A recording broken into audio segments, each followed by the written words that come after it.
नमस्कार दोस्तों, स्वागत है आपका अपने यूट्यूब चैनल kentroist.com पर। तो दोस्तों, काफ़ी लंबे समय के बाद यहाँ पे हम क्लास को ला रहे हैं, जहाँ यहाँ पर हम देखते हैं notes publication single liner Uttarakhand सामान्य अध्ययन, जिसके लेखक हैं BS नेगी और करमवीर रावत। तो यहाँ पे देखते हैं मैं आज उत्तराखंड के उत्तराखंड राज्य के प्रतीक चिन्ह और उत्तराखंड का इतिहास से संबंधित कुछ यहाँ पे फैक्ट देखते हैं। तो स्टार्ट करते हैं।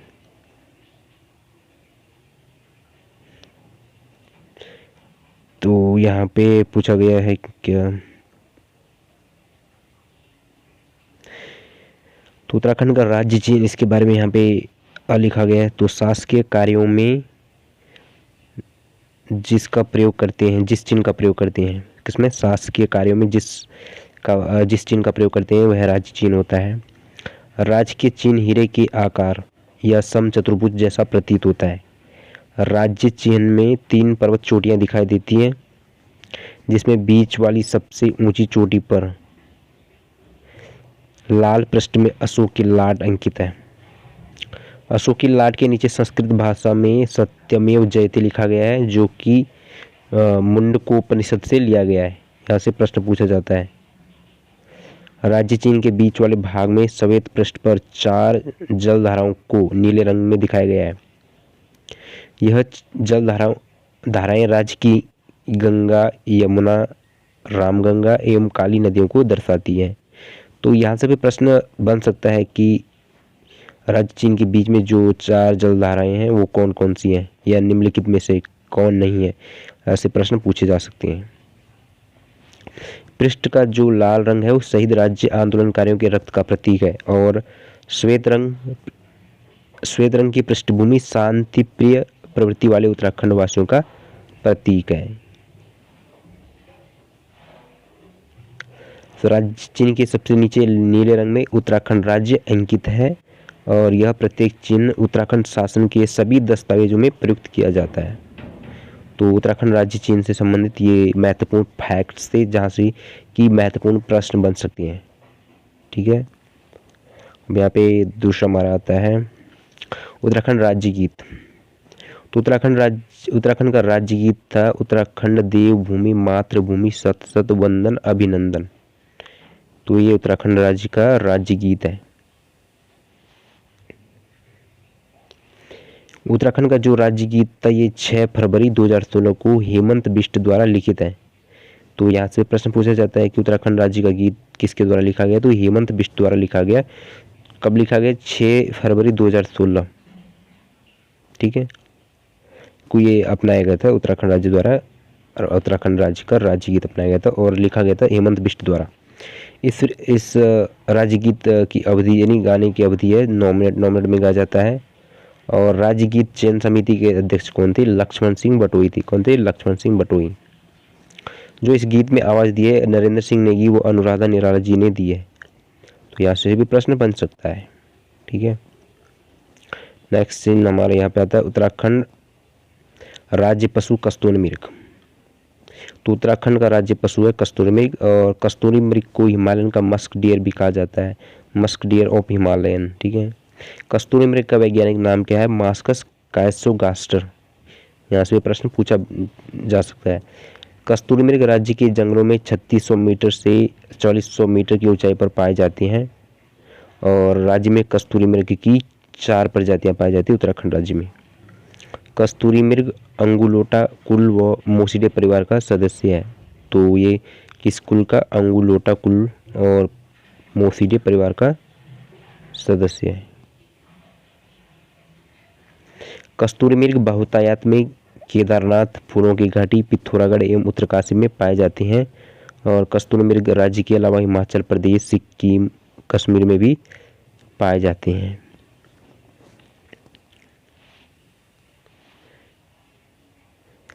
यहाँ पे कस्तूरी मृग की विशेषताएं। तो कस्तूरी मृग का रंग भूरा तथा उसमें काले पीले रंग के धब्बे पाए जाते हैं।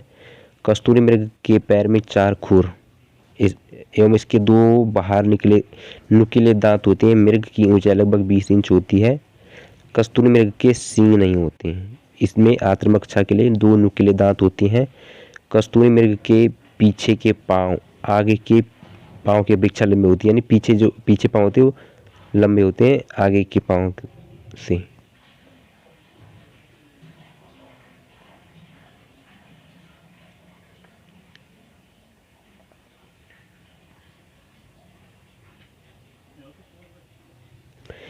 कस्तूरी मृग की विशेषता यह है कि वह अपना निवास स्थान नहीं छोड़ता है और कस्तूरी मृग को जुगाली करने वाला मृग कहा जाता है। कस्तूरी मृग की सूंघने की शक्ति तीक्ष्ण होती है।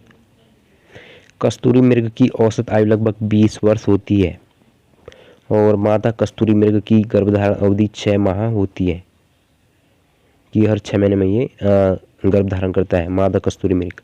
कस्तूरी मृग का मुख्य भोजन केदार पाती है। ये महत्वपूर्ण प्रश्न है और यहाँ से कई बार प्रश्न पूछा जा चुका है कि कस्तूरी मृग का मुख्य भोजन क्या है, तो ये केदार पाती है। नेक्स्ट है कस्तूरी नर मृग के गुदा में स्थित ग्रंथि से प्राप्त की जाती है, अर्थात कस्तूरी केवल नर मृग में ही पाई जाती है, मादा में नहीं पाई जाती है। एक मृग से कस्तूरी 3-3 वर्ष के अंतराल में 30 से 45 ग्राम तक प्राप्त किया जा सकता है। कस्तूरी जो 3 प्रकार की होती है, नेपाल की कस्तूरी कपिल, कश्मीर की कस्तूरी पिंगल तथा सिक्किम की कस्तूरी कृष्ण होती है, काली होती है। औषधि उद्योग में कस्तूरी का प्रयोग दमा, मिर्गी, हृदय संबंधी रोगों की दवाई बनाने में प्रयुक्त होता है। यह एक प्राकृतिक रसायन है और रासायनिक रूप से कस्तूरी क्या है, तो यह मिथाइल ट्राइक्लोरोपेंटाडेकेनोल है। मिथाइल ट्राइक्लोरोपेंटाडेकेनोल है, ठीक है। कस्तूरी मृग संरक्षण, तो कस्तूरी मृग संरक्षण के लिए 1972 में केदारनाथ वन्य जीव विहार के अंतर्गत कस्तूरी मृग विहार की स्थापना की गई। कब? 1972 में। महरूड़ी कस्तूरी मृग अनुसंधान की स्थापना 1970 में की गई, जो बागेश्वर जिले में स्थित है। सर्वाधिक मात्रा में कस्तूरी मृग अस्कोट वन्य जीव अभ्यारण्य पिथौरागढ़ में पाई जाती है, जिसकी स्थापना 1986 में की गई। चमोली जिले के कांचुला खर्क में 1982 को कस्तूरी मृग प्रजनन एवं संरक्षण केंद्र की स्थापना की गई है। कहाँ पर? चमोली जिले की। तो यहाँ से भी प्रश्न पूछा जा सकता है। राज्य में वन्य जीव गणना 2005 के अनुसार 279 कस्तूरी मृग थे। तो ये इंपॉर्टेंट फैक्ट्स थे कस्तूरी मृग से संबंधित। नेक्स्ट आता हमारा उत्तराखंड राज्य पुष्प, जो कि है ब्रह्मकमल। तो ब्रह्मकमल राज्य की हिमालय क्षेत्रों में 4800 मीटर से 6000 मीटर की ऊंचाई में मिलती हैं। और ब्रह्मकमल इसका जो फूल इसका किस कुल का पौधा है, तो एस्टेरेसी कुल का पौधा है। ब्रह्मकमल का वैज्ञानिक नाम क्या है? सोसूरिया अबेलिटा है। और ब्रह्मकमल की अन्य प्रजातियों में फेन कमल, कस्तूरा कमल भी मिलते हैं, देख सकते हैं आप। ब्रह्मकमल को स्थानीय भाषा में कौल पदम कहते हैं और हिमाचल प्रदेश में ब्रह्मकमल को दूधा फूल कहते हैं। कश्मीर में ब्रह्मकमल को गलगल कहा जाता है। और महाभारत के वन पर्व में ब्रह्मकमल को सौगंधिक पुष्प कहा गया तथा नेपाल ब्रह्मकमल को टोप गोला कहते हैं। ब्रह्मकमल की विश्व में 210 प्रजाति तथा उत्तराखंड राज्य में 24 प्रजातियां पाई जाती हैं। ब्रह्मकमल राज्य में फूलों की घाटी केदारनाथ और पिंडारी हिमनद आदि क्षेत्र में बहुतायत में पाए जाते हैं। इन क्षेत्रों में ये ब्रह्मकमल पाया जाता है। और ब्रह्मकमल मां नंदा का प्रिय पुष्प है और नंदाष्टमी को तोड़े जाने का महत्व है। ब्रह्मकमल को हिमालयी पुष्पों का सम्राट कहा जाता है। तो ठीक है, अब यहाँ पे देखते हैं ब्रह्मकमल की विशेषता। तो ब्रह्मकमल बैंगनी रंग का होता है। यह पुष्प गुच्छ के रूप में खिलता है। ब्रह्मकमल पौधे की ऊंचाई 70 से 80 सेंटीमीटर होती है और ब्रह्मकमल फूल के खिलने का समय जुलाई से सितंबर होता है। ब्रह्मकमल के पौधे पर एक वर्ष में केवल एक ही पुष्प आता है, एक वर्ष में एक ही पुष्प। और ब्रह्मकमल का पुष्प अर्धरात्रि को खिलता है। ब्रह्मकमल पौधे की जड़ों को पीसकर हड्डी उपचार में प्रयोग किया जाता है। तो यहाँ से प्रश्न किस प्रकार से बनता है कि ब्रह्मकमल फूल के खिलने का समय है, तो 4 ऑप्शन में दे देगा, जुलाई से सितंबर, सितंबर से नवंबर, जून से जुलाई, ऐसे कुछ करके दे देगा। तो उसमें सही वाला ये जुलाई से सितंबर हो जाएगा। तो ये इस प्रकार से प्रश्न बन सकते हैं। नेक्स्ट यहाँ पे उत्तराखंड राज्य वृक्ष बुरांश। तो उत्तराखंड का राज्य वृक्ष क्या है? बुरांश है। तो बुरांश वृक्ष जो कि 1500 से 4000 मीटर की ऊंचाई पर मिलने वाला एक सदाबहार वृक्ष है। इसका वानस्पतिक नाम क्या है? रोडोडेंड्रोन अर्बोरियम इसका वानस्पतिक नाम है। बुरांश एरिकेसी कुल का वृक्ष है, जिसे हिमाचल प्रदेश में बुरांसो एवं कन्नड़ में बुरांस को बिली कहा जाता है। बुरांस नेपाल का राष्ट्रीय पुष्प है, जहां बुरांस को गुरांस कहा जाता है। बुरांस हिमाचल प्रदेश व नागालैंड का राज्य पुष्प है। तो हिमाचल प्रदेश व नागालैंड का ये राज्य पुष्प है, उत्तराखंड का तो है ही है। ठीक है। यहाँ पे बुरांस वृक्ष की विशेषता देख लेते हैं। तो बुरांस रंग का फूल चटक लाल होता है एवं सफ़ेद रंग के बुरांस 11,000 फीट की ऊंचाई पर पाए जाते हैं। बुरांस के फूलों का खिलने का समय फरवरी से अप्रैल होता है। और बुरांस के पुष्प में मिथेनॉल होता है। क्या होता है? मिथेनॉल, जो कि डायबिटीज के लिए फायदेमंद होता है। बुरांस वृक्ष को वन अधिनियम 1974 के तहत संरक्षित घोषित किया गया। तो ये वेरी इंपॉर्टेंट क्वेश्चन है। यहाँ से प्रश्न कई बार बन चुका है कि बुरांस को किस वन अधिनियम के तहत सुरक्षित घोषित किया गया? तो 1974 वन अधिनियम के तहत। ठीक है। नेक्स्ट यहाँ पे आता है उत्तराखंड का राज्य पक्षी जो कि मोनाल है। ठीक है। तो मोनाल को हिमालय का मयूर कहा जाता है। इसका वैज्ञानिक क्या है? वैज्ञानिक नाम है लोफोफोरस इम्पीजेनस। नेपाल का राष्ट्रीय पक्षी क्या है? नेपाल का राष्ट्रीय पक्षी मोनाल है। और डफिया मोनाल परिवार से संबंधित पक्षी है। डफिया मोनाल को स्थानीय भाषा में मनियाल या मोनाल कहा जाता है। ठीक है।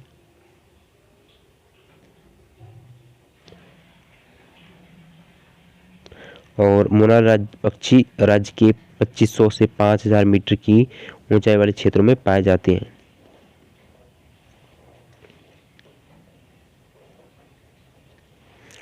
मोनाल फेजेंडे परिवार का पक्षी है। और मोनाल की 4 अन्य प्रजातियां इपेलस स्केलेट्री, ल्यूरी एवं फोरेंस आदि भी पाई जाती हैं। तो 4 अन्य प्रजातियां इसकी इपेलेस हो गया, इपेलेस स्केलेट्री, ल्यूरी, ल्यूफोफोरेंस। कश्मीर में मोनाल को सुनाल, व हिमाचल प्रदेश में नीले गुरु तथा सिक्किम में मोनाल पक्षी को चामदोंग कहते हैं। मोनाल के लिए भूटान में बूप व नेपाल में डंगन कहा जाता है। और राज्य के अलावा मोनाल असम, कश्मीर, हिमाचल व नेपाल में भी पाया जाता है।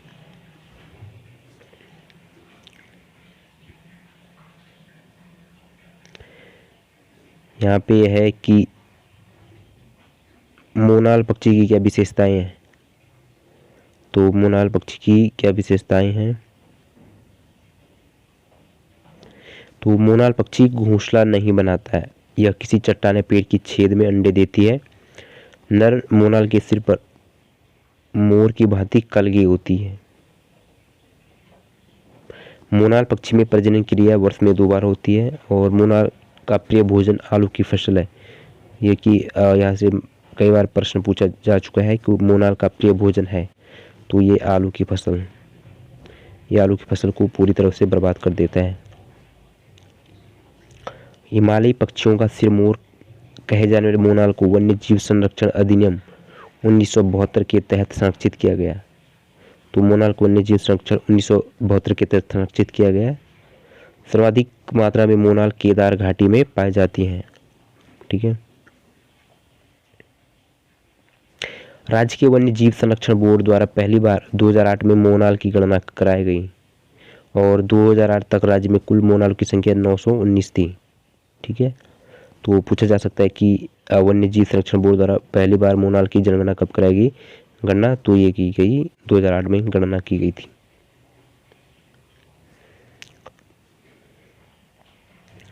नेक्स्ट आता हमारा राज्य तितली जो कि है कॉमन पीकॉक। तो 7 नवंबर 2016 को कॉमन पीकॉक या लोगमोर को राज्य तितली घोषित किया गया। कॉमन पीकॉक हिमालय क्षेत्रों में 7000 फीट की ऊंचाई में पाई जाती है। कॉमन पीकॉक का वैज्ञानिक नाम क्या है? पैपिलियो बायनर इसका वैज्ञानिक नाम है। 1996 को लिम्बा बुक ने कॉमन पीकॉक को भारत की सबसे सुंदर तितली का खिताब दिया। कॉमन पीकॉक का जीवन काल 30 से 35 दिन का होता है।